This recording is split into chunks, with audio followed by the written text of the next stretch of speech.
Dans la mémoire collective française, Évelyne Leclercq demeure avant tout un visage familier, une présence rassurante qui a accompagné pendant des années les après-midi et les soirées de millions de téléspectateurs. Sourire lumineux, voix posée, élégance naturelle. Elle incarnait une certaine idée de la télévision populaire, accessible, chaleureuse. Pourtant, derrière cette image lisse et maîtrisée, se cachait une femme infiniment plus complexe, traversée par des doutes, des blessures et des silences que les caméras ne captaient jamais. Lorsqu'Évelyne Leclercq apparaît à la télévision, elle n'arrive pas en conquérante. Contrairement à certaines figures médiatiques façonnées par le scandale ou la provocation, elle impose une présence douce, presque discrète. Très vite, le public s'attache à cette femme qui semble lui ressembler. Naturelle, souriante, sans arrogance. Sa force réside précisément là. Évelyne ne donne jamais l'impression de jouer un rôle. Elle ne surjoue pas l'enthousiasme, ne force pas l'émotion. Cette sincérité apparente devient sa signature. Les producteurs y voient une valeur sûre, une animatrice capable de créer un lien de confiance durable avec les téléspectateurs. À l'antenne, elle rassure, elle accompagne, elle ne domine jamais. Mais cette image publique, aussi solide soit-elle, exige un prix. Derrière la spontanéité affichée se cache une discipline rigoureuse, un contrôle permanent de soi. Évelyne comprend très tôt que la télévision ne pardonne rien. Un mot de trop, une émotion mal contenue, et l'équilibre peut se rompre. Avec le temps, Évelyne Leclercq devient plus qu'une animatrice. Elle devient une figure, une référence, une femme que l'on reconnaît immédiatement, que l'on associe à des souvenirs familiaux, à des moments simples du quotidien. Cette notoriété, pourtant, s'accompagne d'un glissement subtil. La frontière entre la femme réelle et le personnage médiatique s'amincit dangereusement. À force d'être perçue comme un symbole de stabilité et de bonne humeur, Évelyne se retrouve enfermée dans un rôle. Le public attend d'elle qu'elle soit toujours la même, souriante, disponible, rassurante. Peu de place est laissée à la fatigue, au doute ou à la tristesse. Comme beaucoup de femmes de sa génération évoluant dans l'espace médiatique, elle apprend à taire ses fragilités pour préserver l'image qu'on attend d'elle. C'est dans cet écart entre image publique et vie privée que se dessine la première grande fracture. Évelyne Leclercq protège farouchement son intimité. Peu de confidence, peu d'exposition personnelle, ce silence n'est pas un hasard, il est une stratégie de survie. Avant la célébrité, Évelyne est une femme comme les autres. Elle aime, elle s'engage, elle construit une vie affective loin des projecteurs. Son premier mariage appartient à cette période fondatrice, celle où la notoriété n'a pas encore imposé ses règles. Cet homme, son premier mari, est le témoin d'une Évelyne que le public n'a jamais connue. Plus vulnérable, plus spontanée, parfois inquiète face à l'avenir. Lorsque la carrière décolle, les équilibres se modifient. Le rythme professionnel s'intensifie, les absences se multiplient, la pression devient constante. Comme chez de nombreux couples confrontés à la célébrité soudaine, la distance s'installe. Pas nécessairement par manque d'amour, mais par épuisement, par décalage de vie. À l'écran, Évelyne Leclercq semble inébranlable. Dans la réalité, elle compose avec les exigences d'un milieu encore largement dominé par des codes masculins. Elle doit être professionnelle sans être froide, séduisante sans être provocante, compétente sans apparaître autoritaire. Un équilibre fragile,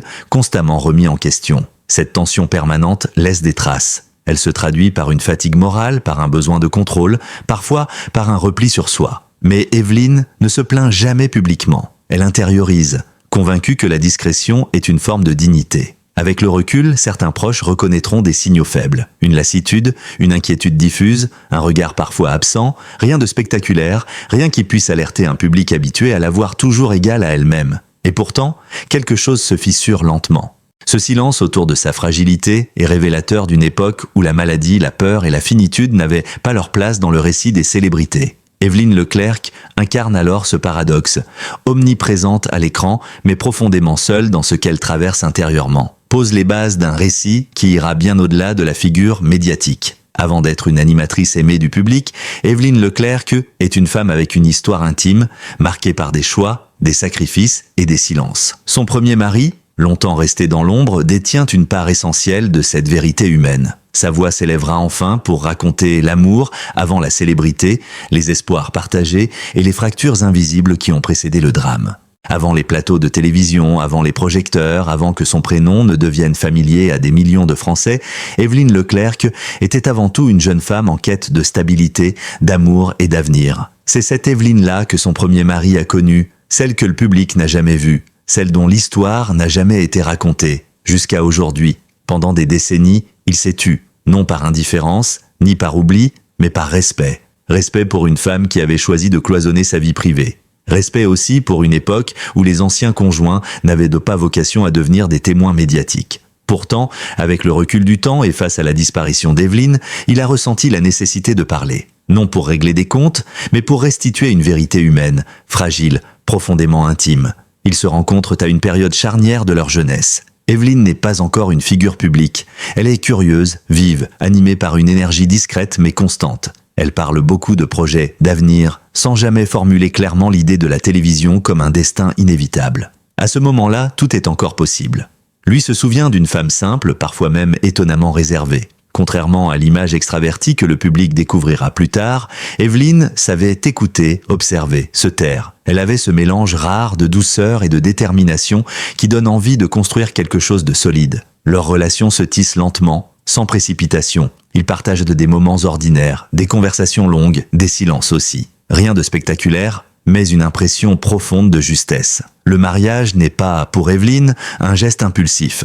C'est un engagement réfléchi, presque rassurant. Elle aspire alors à une forme d'ancrage, une base, une certitude dans un monde professionnel encore flou. Son premier mari décrit une femme attachée aux valeurs simples, la loyauté, la sincérité, le respect mutuel. Elle n'était pas attirée par les excès, ni par la mondanité. À cette époque, Evelyn ne rêve pas de célébrité. Elle rêve d'équilibre. Le couple s'installe dans une vie relativement discrète, rythmée par le travail, les obligations quotidiennes et les projets communs. Mais déjà, certains signes annoncent une divergence à venir. Evelyn possède une ambition intérieure qu'elle verbalise peu, mais qui la pousse constamment à aller plus loin. Lorsque la télévision entre dans sa vie, ce n'est pas comme une rupture brutale, mais comme une opportunité progressive. D'abord perçue comme une expérience, puis comme un véritable tournant. Evelyn s'y engage avec sérieux, presque avec prudence. Son mari observe cette transformation avec un mélange de fierté et d'inquiétude. Il la voit s'épanouir professionnellement, gagner en assurance, trouver une voie publique. Mais il perçoit aussi le glissement.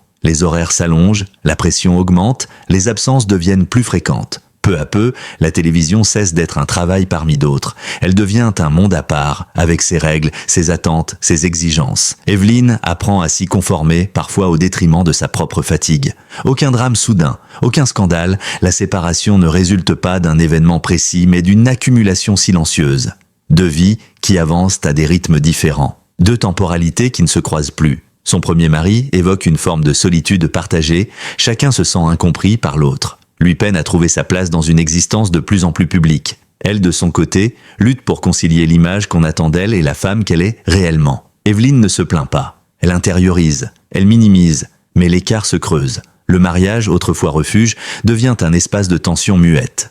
La décision de se séparer est prise sans éclat, sans cri, sans règlement de compte. Mais elle n'en est pas moins douloureuse. Pour Evelyn, c'est un échec intime qu'elle vit dans le silence. Pour lui, c'est le sentiment d'avoir perdu une femme qu'il aime encore, mais qu'il ne reconnaît plus tout à fait. Ils se quittent avec respect. Aucun des deux ne cherchera à exposer l'autre. Chacun poursuivra son chemin, marqué durablement par cette histoire fondatrice. Après la séparation, Evelyn poursuit sa carrière. La notoriété s'installe, le public ne saura rien de ce premier mariage. Et ce silence devient une règle tacite. Son premier mari observe de loin. Il reconnaît parfois dans ses gestes télévisés des traits familiers, un sourire, une intonation. Mais il comprend aussi que cette Evelyn médiatique n'est qu'une partie de celle qu'il a connue. Jamais il ne cherchera à reprendre contact publiquement. Jamais il ne tentera de s'inscrire dans le récit médiatique. Ce choix du retrait est aussi une manière de préserver ce qui reste intact. Le souvenir d'un amour avant la célébrité. La mort d'Evelyn agit comme un déclencheur, non par opportunisme, mais par nécessité intérieure. Son premier mari ressent que l'histoire ne peut rester incomplète, que la femme aimée mérite d'être racontée dans toute sa complexité. Il ne parle pas pour révéler des secrets, mais pour réhumaniser une icône, pour rappeler qu'avant d'être une figure publique, Evelyn Leclercq a été une femme amoureuse, hésitante, parfois fragile, éclaire une facette essentielle de sa vie, celle des choix intimes confrontés à la montée de la célébrité. Lorsque la maladie s'invite dans la vie d'une personnalité publique, elle ne le fait jamais comme dans celle des autres. Elle arrive chargée de contraintes supplémentaires, l'image à préserver, les rumeurs à contenir, le silence à organiser. Pour Evelyn Leclercq, cette période marque un basculement profond, à la fois intime et invisible, que peu de personnes ont réellement perçu à l'époque. Explore cette zone d'ombre, celle d'une femme confrontée à sa vulnérabilité, tout en continuant à incarner, aux yeux du public, une figure stable et souriante. Une tension intérieure qui s'est peu à peu transformée en isolement. La maladie ne surgit pas brutalement dans le récit d'Evelyne Leclerc.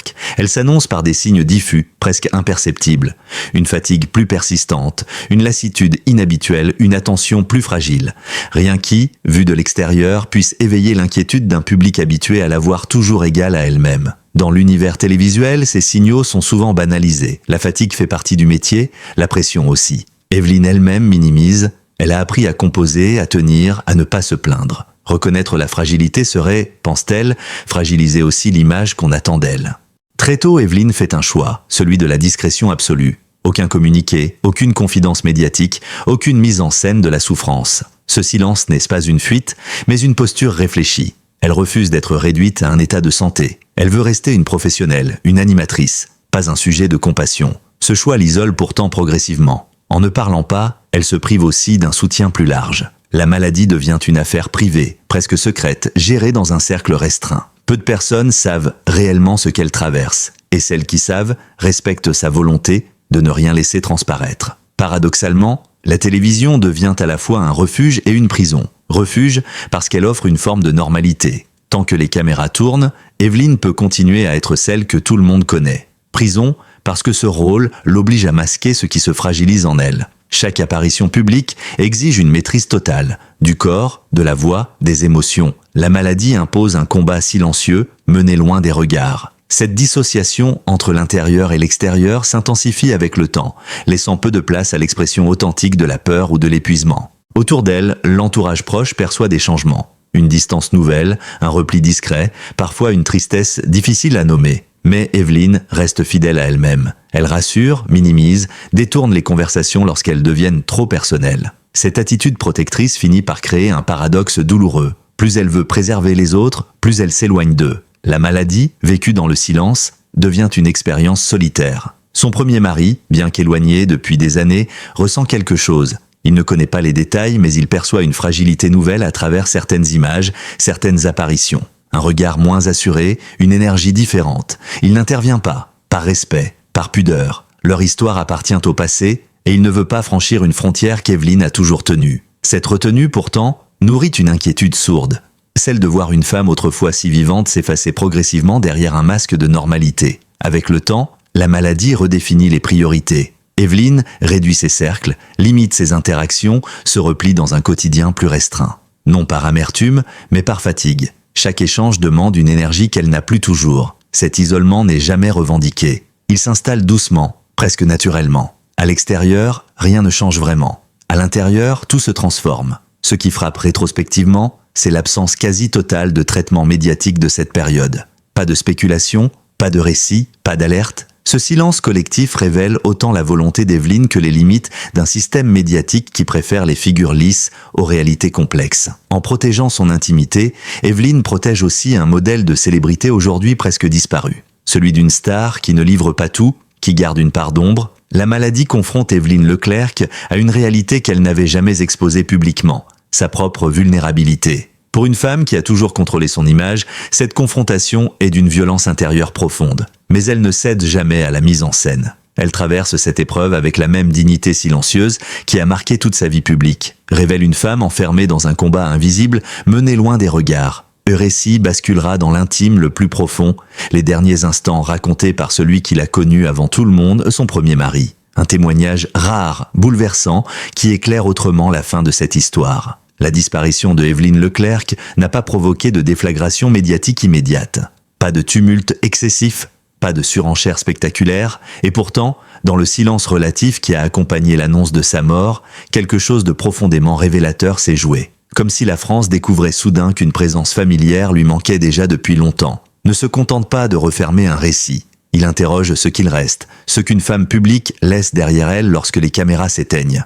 Et surtout, ce que cette histoire dit de notre rapport collectif aux célébrités, à la maladie, à la pudeur et à la mémoire. Lorsque la nouvelle de la mort d'Evelyne Leclerc se diffuse, elle suscite une émotion diffuse, presque feutrée. Les hommages sont sobres, respectueux, à l'image de celle qu'ils célèbrent. Anciens collègues, téléspectateurs, anonymes, figures du paysage audiovisuel, tous évoquent de la même chose, sa gentillesse, sa discrétion, sa constance. Beaucoup réalisent alors que, sans bruit, Evelyne s'était déjà retirée. Non pas brutalement, mais progressivement, comme si elle avait préparé son absence avec la même élégance que sa présence. Contrairement à d'autres figures médiatiques marquées par le scandale ou l'excès, Évelyne Leclercq laisse une mémoire apaisée. Elle appartient à ces personnalités que l'on associe à des moments de vie simples. Un poste de télévision allumé dans un salon, une voix familière en arrière-plan, un sourire qui accompagne le quotidien. Cet héritage immatériel est peut-être le plus précieux. Évelyne n'a pas cherché à marquer l'histoire par la rupture ou la provocation. Elle l'a marquée par la continuité, par la confiance, par une forme de présence bienveillante devenue rare.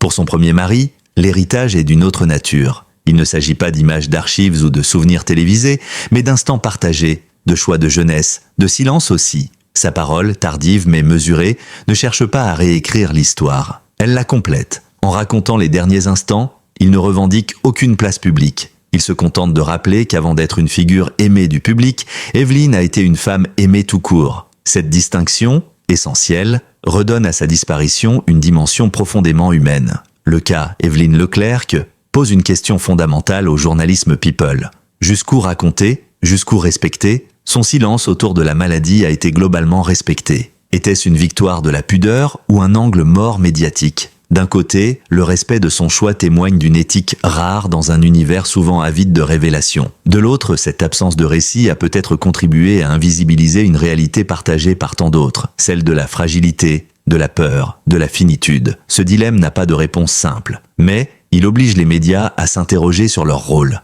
Informer sans déposséder, raconter sans réduire. Évelyne Leclercq incarne un modèle de célébrité aujourd'hui presque disparu. Une célébrité sans surexposition, sans confession permanente, sans mise en scène de l'intime. Elle a choisi de garder le contrôle jusqu'au bout. Ce choix a un coût, celui de l'incompréhension parfois, de l'effacement progressif.